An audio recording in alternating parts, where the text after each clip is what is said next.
Well, good morning for those of you who are awake. Luckily, you don't see the title of the file, because if you could, you would see that it's probably version 5 or 6 of this talk, which changed dramatically in the last 48 hours as I was getting closer and closer to realizing that what I was going to present was so out of place. So this is the result of some intense feedback from many of you, and especially Kia, the person who is normally responsible for most of my ideas anyway. The advantage of having a neuroscientist at home. Now, when Jacob invited me, and I would like to thank him and Alan for this challenge, unfortunately, they were extremely kind. They say, well, no, there's something interesting that you think is relevant. You know, just zero constraints. And now freedom is hugely overvalued. You want to be told what to do, and then you know that whatever mistake you make, you can always blame Jacob. Oh, no, he said so. He said that that's what we need to do, and so not my fault. But once you're told, no, it's a blank check, whatever you want, that's fine. So, then I'm in trouble. So I take full responsibility for once for what is going to be presented today.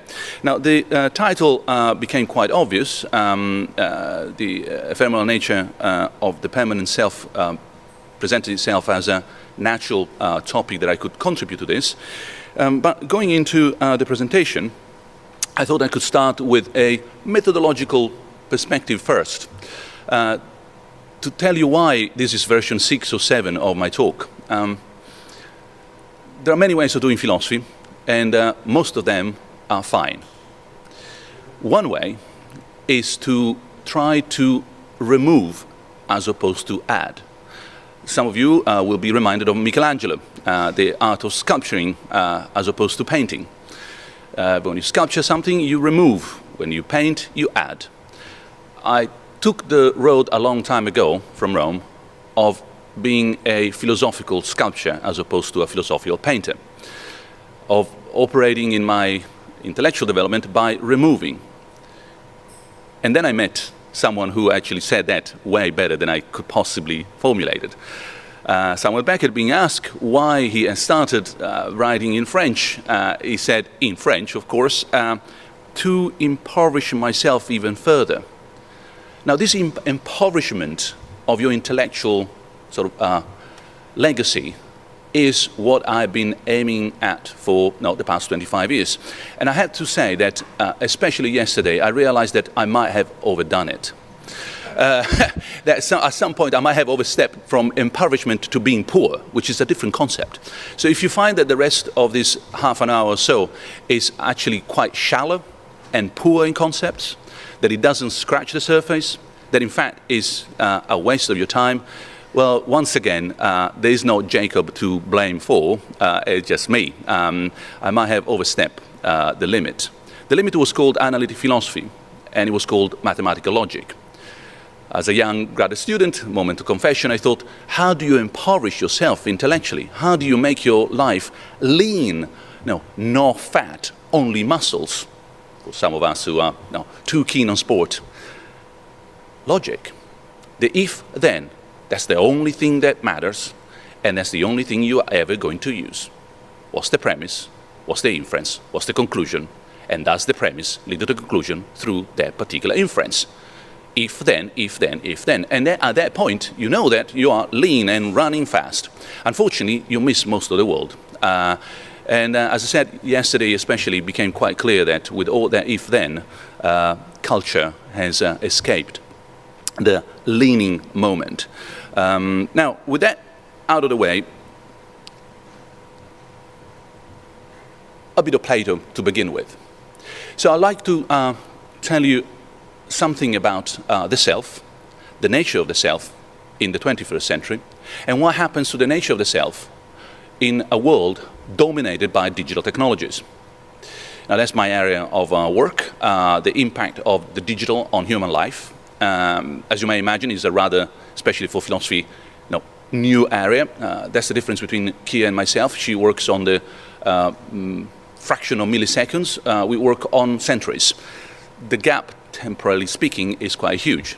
Now, in this particular case, philosophy hasn't done much on the digital yet, but it's one of the things that should certainly involve philosophers today. Most of the problems, philosophical problems, coming to us as new problems come from the information society, life online, what happens to privacy, what happens to copyright, what happens to who we are, the topic for today, when we live increasingly interacting with digital technologies.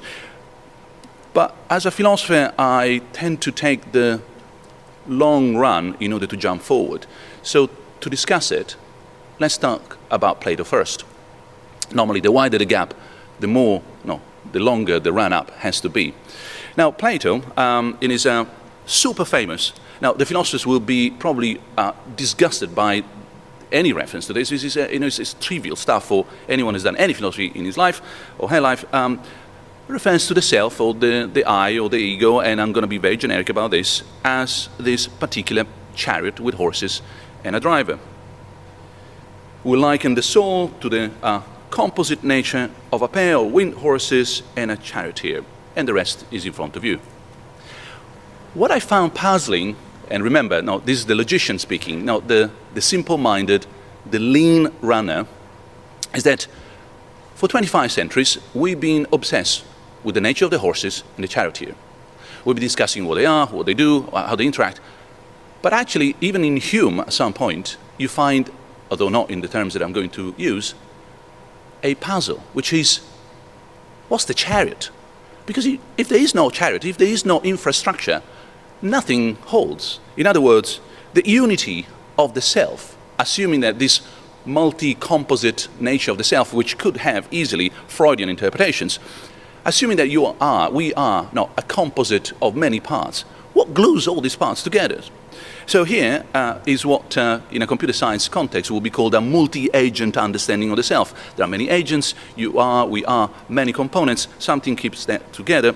The chariot and the tack are the structure that guarantees unity and coordination, which allow the system to be persistent and act as a single and continuous entity. So you yesterday, you today, you tomorrow, is the chariot that keeps this together. So that's why at some point I started talking about the self and the problem of the chariot. What the chariot is doing there, what it is exactly.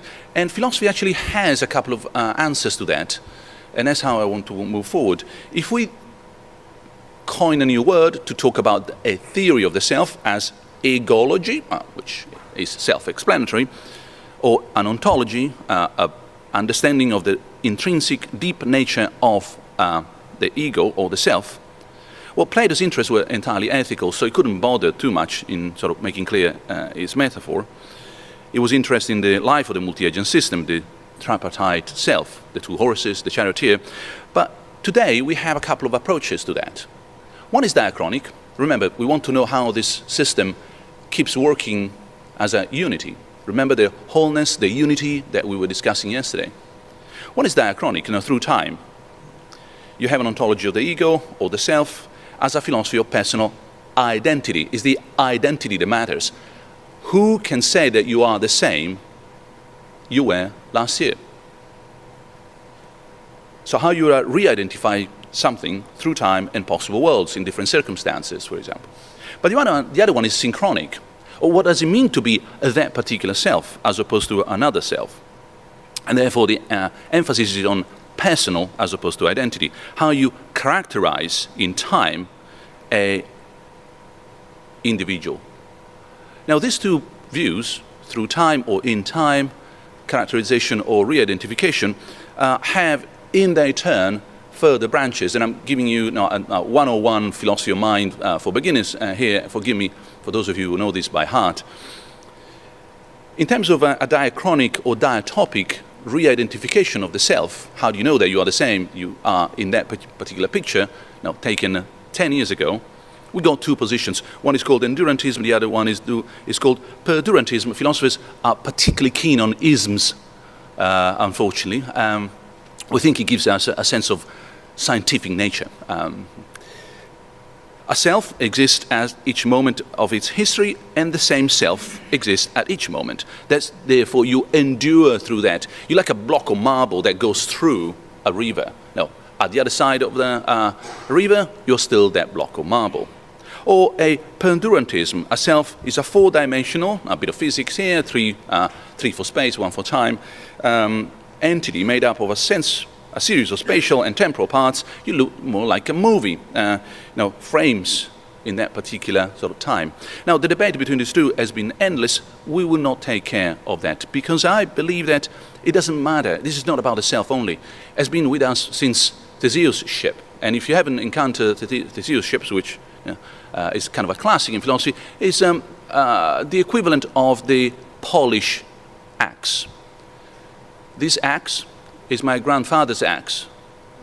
My father changed the handle and I changed the blade. So, is that really the same axe? How could that possibly be? I mean, there's nothing left of your grandfather's axe, nor the handle, nor the blade. The Theseus ship is the same thing. If you keep changing bits on that particular ship, at what point that ship is Theseus' ship or not? Now, that's like us, with our cells. At what point we're no longer the same body? Now, because of this is an area that we don't want to talk about, let me actually concentrate on the synchronic nature. Remember, step back, two problems: how you identify a self through time, and how you know that is a self. These two interact. We don't discuss through time today. We'll discuss the characterization of the self, what it means to have that particular nature. So what is the nature of the self? Well, in this case too, we have a couple of alternatives. One comes all the way back from John Locke. Well, the self is really a matter of consciousness. And consciousness is really a matter of memory. Eliminate the memories, there's no consciousness, there's no self. So once you have someone with Alzheimer, well, you know that something has left that individual. Full Alzheimer, as I saw it with my own eyes, means that that individual is no longer there. The self has disappeared somehow. It melted in a way that is irrecoverable, because there are no more memories, there's no more consciousness. Let's call that the Lockean view. No? The other one is more contemporary, it's about narrative. And it doesn't have a single philosopher to be named after, so we call it the narrative approach. The self really is a socio-autobiographical artifact. It's part, for example, of my language, which allows me to be myself through my language. The limits of my world are the limits of my language and vice versa, in a sort of more Wittgensteinian way, but also true about myself. I am the culture, the language, etc., that constitutes me, and also all the contribution that I made through that. Now, pick up these two. Remember, first roundabout, we went synchronic. We abandoned the diachronic. Second roundabout, John Locke, narrative. Well, this second roundabout really has a commonality. Because if you talk about the Lockean approach, I am my own memories, my own consciousness, that's one way of making sense of the self. Or, which is not necessarily a either or, it could be and or. I'm also my stories, my narrative, what the world tells me I am and what I tell the world I am. Well, either of this have in the background information, and an information management that requires deep skills. So I believe that that's one of the theses I want to put forward, that 1 and 2, these two positions about the nature of the self, presuppose the existence of an individual agent endowed with the right sort of informational skills. Lose those, and it becomes very difficult to have either a Lockean approach or a narrative approach. And here, something should click with what I said about 5 minutes ago. Oh, if the nature of the self is about managing information, and through history we have specialized in technologies that manage information, at some point these two lines will cross each other, and we will have enormously powerful technologies that handle information in a way that is deeply affecting the individuals who develop those technologies. To put it in a more sort of Foucault way, digital technologies are ego-poietic, or, no, without the Greek, they are there to build, construct, modify the self. It's like having developed the most powerful self-making technologies that humanity has ever seen in our own life. So I won't discuss this, but no surprise that today you can't escape talking about privacy, for example, something that we did for millennia. But back to our topic. So here are the three theses for the rest of the talk. First of all, I shall assume the logical primacy of the characterization of the self over identification. You need to know what you're talking about before being able to say it is the same. You need to talk about a particular car, say, in order to say, oh, that's the same car that I saw at the car park. Not characterization, not problem with identification. So we have focused, as I said, on characterizing the self in the synchronic sense. Then an informational interpretation of that. The problem of characterization and the problem of identification are problems that got to do with the informational nature of the self, and therefore with the technologies as well that handle that. And finally, how to discuss all this from a reflective perspective, because otherwise it means that you never read any German philosophy. Never do any philosophy without thinking that you are also doing philosophical work which needs to be consistent with your conclusions. In a sort of meta-language game, your language better be consistent with your meta-language and vice versa. So at some point at the end of this presentation, we will have to go back to realizing what are we doing here when the self, in this particular case me, is talking about the self as an informational, etc. How this sort of mirrors back to understand itself. And because all this is complicated and time flies, here is a reminder from the same great philosopher. To tell what it really is, the form of the soul or the characterization of the self, would be a matter of utterly superhuman and long discourse. Long, we don't have the time. Superhuman, not me, certainly. But it is within human power, which I hope I have here with you, to describe it briefly in a figure. Let us therefore speak in that particular way. Or to mention a great Oxford alumnus, Oscar Wilde, from now on we need to play gently with ideas. A beautiful phrase that, since I encountered a long time ago, has stayed with me to describe what philosophy should be doing. To play gently with ideas. That's what we need to do, to understand the characterization of the self at an age of information technologies.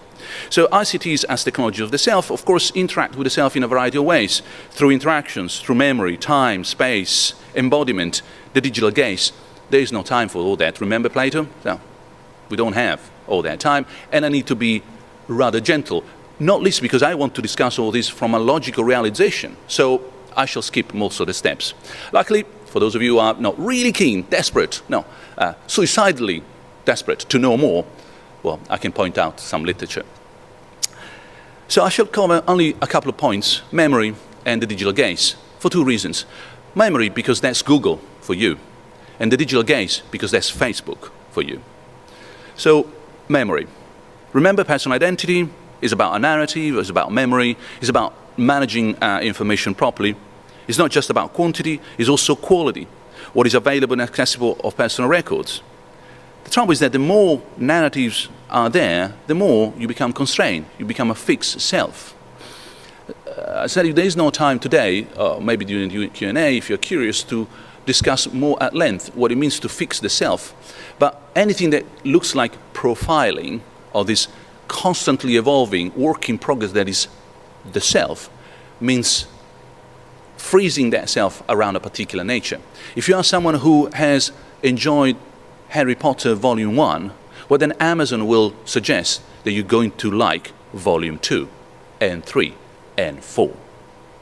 And you become someone who has read all Harry Potter. Not because there were no alternatives, but because that profiling has frozen your nature around that particular sort of identity.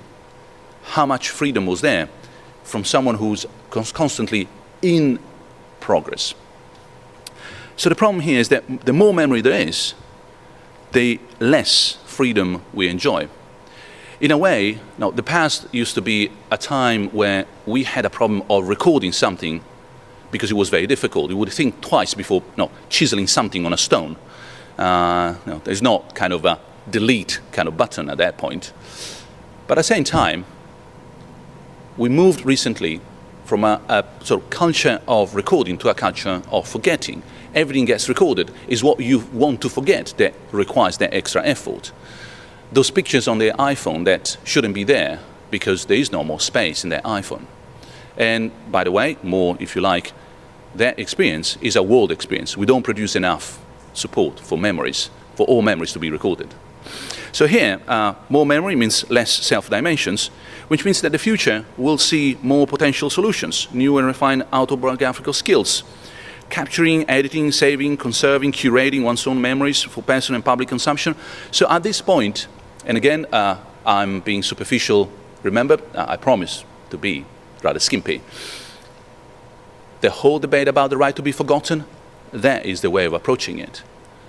Do I have a right to be forgotten? Do I really want to have the right of making sure that some memories stays as memories? And yesterday we heard a little bit about closure. It wasn't framed exactly in terms of closure, but what is closure with respect to the past? Is remembering without recalling. That is closure. It's not forgetting. You don't want to forget what happened in Northern Ireland, but you want to remember in a way that doesn't reopen that wound that we were discussing again yesterday. There's a moment of healing that means growing out of a problem without forgetting the problem, but looking at the solution. So this is something that we can discuss, if you like, more, but we need to move forward because I want to tell you about the digital gaze and the final movement. So the digital gaze is famous among philosophers. It's something we've been discussing for a while: Lacan, Foucault, Sartre, feminist theory, the male gaze. In this particular case, I like to call it the digital gaze. Remember Facebook in the background? Because it's what's happening to us living on life, not typo included. We live on life when the question, are you online, are you offline, is no longer meaningful. As my students used to say, you must be from the 90s to ask that question. Now, really? No, who is going online today? You're constantly online, or you're not, but that question doesn't make any sense anymore. If you live on life, there's a digital gaze that is constantly reverberating there. The self observes the observation of itself by other selves, including sometimes primarily itself, through some medium. That's what kids do all the time. What do I look like if I wear that chair looking at me? Who is me from the perspective of that chair? Or more simply, how does Jacob see me? Who am I in his eyes? And you do that, of course, with your spouse. Now, is this the best way of presenting myself to my wife? Is that the way she sees me? As, as arrogant or confident? Oh, that's so confident. So it's not like seeing oneself in a mirror. That's a different story.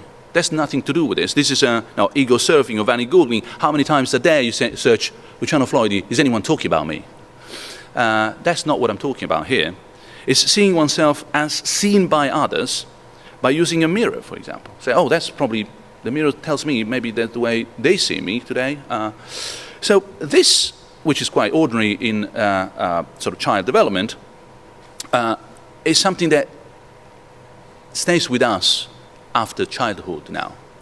We are constantly doing it through online mass media. The social media in which we are immersed, or some of us are, they are never turning off the digital gaze. We are constantly looking at how does Twitter tells me that I'm seen by other Twitters. And that's Facebook as well. Now, who is Luciano Floyd on Facebook according to the other friends, quote unquote, that you have on Facebook? So by its very nature, the digital gaze must be understood both as an instance of common knowledge. I know that you know that I know that you know that you know, and that's mathematical logic. We don't want to enter into that, but there is a specific branch called epistemology that deals with that kind of common knowledge, and as a private experience, because it's intrinsically who am I that I'm asking here. So at the same time, it's totally public, nothing more public than Facebook, but nothing more intimate than what I'm sharing on Facebook, in order to understand who am I, and this self as a work in progress gets shaped. So the self assumes that, or at least is trying to see how others sees itself. And the observing is normally hidden and not advertised. It's not what you do on Facebook. You never say, oh, by the way, I'm using Facebook in order to have a digital gaze, feedback on my identity. No, you are doing it in a sense of showing it rather than talking about it. It's a sort of Nike moment. Just do it. And the doing it will feed back into your particular nature. Remember that there's a social, a projected, and an internal self. The social self is what society tells us we are. The projected self is that what we think we are, and then there's you. who you really are. Society might tell you that you are funny. You may want to project yourself as a funny person, and all of a sudden you become a funny person because that's what society and yourself want to be, despite all the fact that you were so shy as a kid. So that sort of 1, 2, 3 and back, and 1, 2, 3 and back, that is what social media do through this digital gaze. So at some point, there's an ontic feedback, or a feedback in terms of who we are. The digital gaze tends to be re-ontologizing, big words, to say it changes the intrinsic nature of the object, the very nature of the self that is subject to it. If you do too much digital gaze on someone who is fragile, you can actually kill that person. More on this if you like to hear actual cases of suicide caused by the digital gaze. There's a partiality here because the self sees itself from a third-person perspective through the observation of itself in a proxy, Facebook in this particular case, digital rather than the analog, you name it, the next technology that you want, which gives you only a very partial, skewed way, not necessarily negative, but of a certain kind of feedback. And are we aware, meta-theoretically, that the kind of feedback that we're getting is a digital feedback, for example, where things may or may not be malleable to modification, for example? It is heterocentric. And of course, you put yourself in the eyes of the other person, which may not be a bad thing, but it's very dangerous. The experience of the digital gaze may start from a healthy and willful exploration and exposure by the self of itself through a medium, and that's okay. You put yourself in the eyes of the other to see yourself. But social pressure may force it on selves that are not yet ready, negatively affected by it, leading them to re-ontologize themselves heteronomously. In other words, less Kant, more practice, in a way that is dictated by external rules, not by yourself. Goodbye autonomy. You are what society and what you project yourself to be, as opposed to who you should really be. And finally, absorbing. The more powerful, pervasive, available ICTs, information and communication technologies become, the more the digital gaze may become mesmerizing. You get lost in one's own perception of oneself as attributed by others. So all of a sudden, who you are is just this enormous fragmented perspective from the others coming back. That's shallow in a sort of dangerous way. I promise to conclude all this with a self-reflection. So what's going on here? I gave you a couple of examples of what ICTs are doing to us. This self characterized as a very malleable work in progress. Is something that is so fragile and is exposed to a tsunami, a violent, a profoundly changing, massive influence.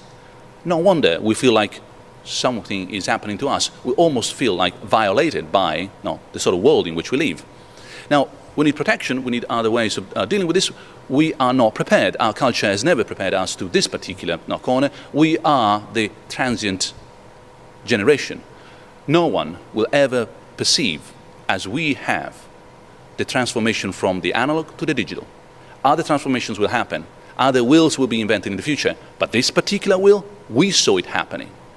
And we saw it happening faster than any other generation has ever seen anything else happening. The agricultural transformation took millennia to have an impact. The industrial centuries, the digital, 1 generation. We remember the world in which there were no mobile phones, in which there was black and white TV. So that world has changed under eyes. No wonder that we feel like a little bit under pressure, because that is the impact that it's having on ourselves. These technologies are not just about talking to mom through Skype. It's about who I am in the new world dominated by digital technology. So in this particular case, so what is all this happening under my eyes? Well, here I need another Greek philosopher. Sooner or later, he's either Greek or German. We all know that. And there's no way of escaping it. That is the ultimate game, as you know, from Monty Python. The Germans play with the Greeks, and we're just watching. Now, watching the great game, another great guy, Aristotle, he came up with this beautiful word, anagnorisis, and I'm almost at the end of the talk, so don't worry about it. Anagnorisis is almost untranslatable because it has 2 meanings at once. It means discovery, recognition, realization. Sometimes the best way to do is just to use the Greek word and say, well, it's what it is. What is it exactly? Now, if you have done studies in film studies, literature, and so on, you know this by heart, so forgive me for reminding you. It's the moment when the character realizes that something was deeply different in the interpretation of the whole story. Now, unfortunately, the best way of presenting this is through a tragic case. Oedipus, at some point, realizes what has happened. It's important to realize that this is not falsification. So something previously unforeseen is revealed, but nothing changes in the narrative. Let me give you a couple of examples that are more illustrative, and I hope I'm not ruining any movie for you. If you have watched The Sixth Sense, there is anagnorisis, and I won't tell you what's going on there if you haven't watched it. Disturbing. If you have watched the others, there is Aristotle trick, once again. Oedipus or Star Wars. They really love each other. They love each other so much. And you just can't figure out how it's going to be, because it's the three of them. And she and he, they love each other, but there's also another he. And then all of a sudden, oh goodness, I'm so glad they're siblings, yes! So we can have a squaring of the circle, and she and he, they can go together because the other two are brother and sister. Fantastic, that's Star Wars, and it's Aristotle again. Anagnorisis, because if you look back, you can watch all Star Wars, as we did recently with Kia, just to make sure that the logic was there, not for entertainment, and the whole story can be read in a way in which Luke is the brother of Layla, because nothing in the narrative is falsified. Anything that happens could be read in both ways, lovers or siblings. It's just the alternative that changes, but is a big change. So what happens here is that you have a point in time at the center of that line. You have an information flow, and the anagnorisis, this is not Aristotle, by the way, that's my own way of hijacking poor Aristotle in a different direction. But in that moment, you have an epistemic change, a transformation of understanding, such that a later stage in the information flow, the new acquisition of new information, forces the correct interpretation of the whole information flow. From that moment onwards, you can't go back to a sibling interpretation of Star Wars. That's gone. From that moment onwards, you cannot undo the fact that you killed your father and you married, or rather, to be frank, had sex with your mother. And that moment of truth reinterprets all the past. The gentleman you killed on the road, yeah, that was your father. Nothing changes in the facts, but interpretation is completely different. And the future will have to cope with that particular anagnorisis. Now, the trouble here is that we as selves, we heard yesterday the now. Well, the way I read that is that we are a constant flow of anagnorisis moments. Now, that may not be so incredibly enlightening, put it this way, but how many times have we reinterpreted everything with an Herculean effort to make sense of all our lives and say, oh, that's what it really meant. That person was not the love of my life. That was a mistake. This is me. No, that choice in my career, that was not an accident. It all made sense through. So we constantly, at that point, reinterpret the past and the future to make sense of ourselves. Whether that is a bit of a gorilla trick, if you were with us yesterday, or it really means that that's who we are, well, that is entirely left to our own sort of informational skills, how we regurgitate again and again and again our own selves, but also our Western history. Now, nothing, and that's another topic we won't touch today, nothing freezes more than all that amount of information or memory, or indeed history, as Nietzsche put so well.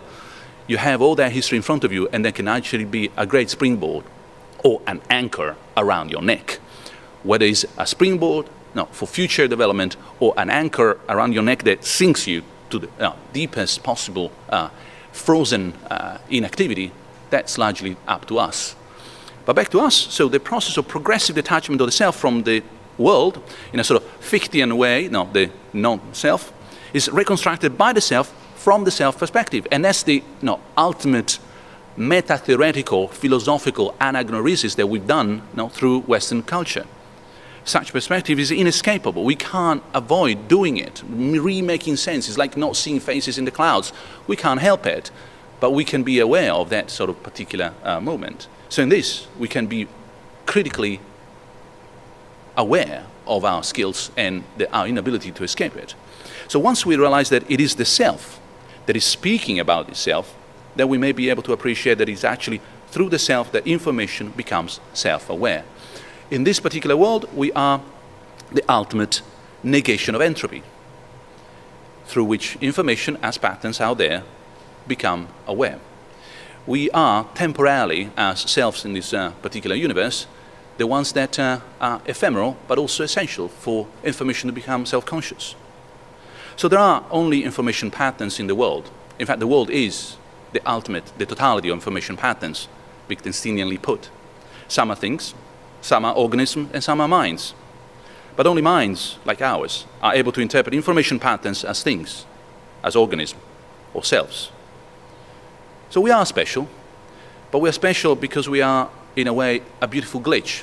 That one that we heard about yesterday, that is not in us, is between us and the world. It's that divide between us and the world that makes us who we are. And that sense of irrecoverable distance is precisely what makes us fly. Remember Aristotle? No, the dove who was so silly to think that if there were no air, she could fly more easily. That's stupid. Without that air, she couldn't fly at all. Without that gap, we wouldn't be ourselves. Eliminate that gap and you become just a spider, a dog. With that gap, you are human. Increase that gap and you're crazy. You become insane. You think you are Napoleon. So that is the way in which we should look at humanity as a non-fatal exception. So to the end, unprecedented phenomena in terms of ICT, in terms of construction of the self, means that self-poiesis, or the construction of the self today, is tinkering digitally with the self, with unknown and unassessed risks and rewards. We haven't been there before, and we're running huge risks and opportunities. We should move from egology, and that's my last slide, which is a more philosophical insight and better understanding who we are and how we construct ourselves, to an ecology of the self, so that ethics start playing a big role in our self-construction. And I hope I managed to provide a few insights on a very difficult topic. Thank you.